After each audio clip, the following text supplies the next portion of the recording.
নমস্কার বন্ধুরা, আজকে একটা বিশেষ ঘটনা তোমাদের সাথে শেয়ার করতে চাই। গত ফেব্রুয়ারি মাসে আমার মেয়ের বিয়ে হয়ে গেল। জামাই খুবই ভালো, খুবই ভালো। ওদের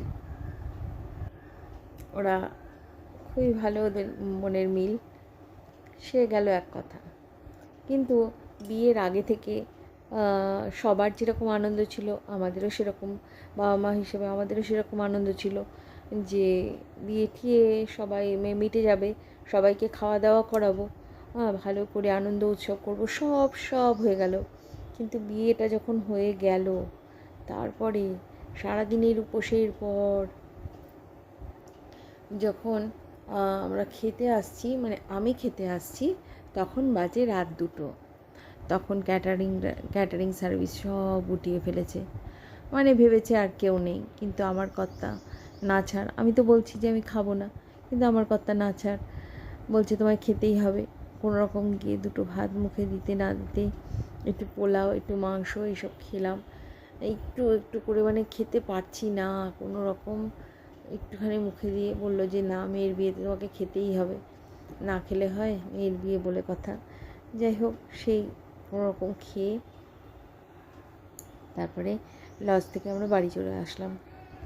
এসে আমরা এসে আবার সেই রাতে সব মেয়ে জামাই তার আরেকটু পরেই চলে আসবে বাড়িতে লজ থেকে। ওদের জন্য সব ঘর দুয়ার গোছানো, বাসর জাগার জন্য সব প্রস্তুত, কেউ দরজা ধরার জন্য রেডি, এই সব নানা রকম প্রস্তুতি চলছে।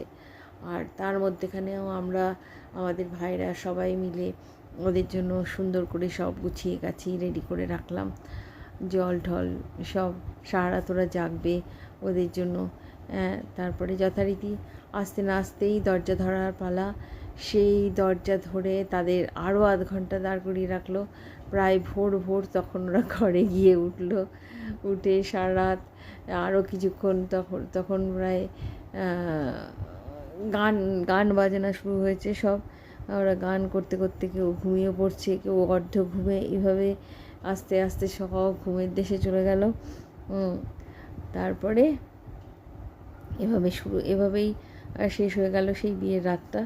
তো যাই হোক, যেই কথাটা বলার, যে সত্যিকারে নিজের মেয়ের বা ছেলের বিয়েতে কেউ পেট পুড়ে খেতেও পারে না, আর খাওয়ার টেবিলে মানে কী কী মেনু আছে তাই হয়তো জানা হয়ে ওঠে না।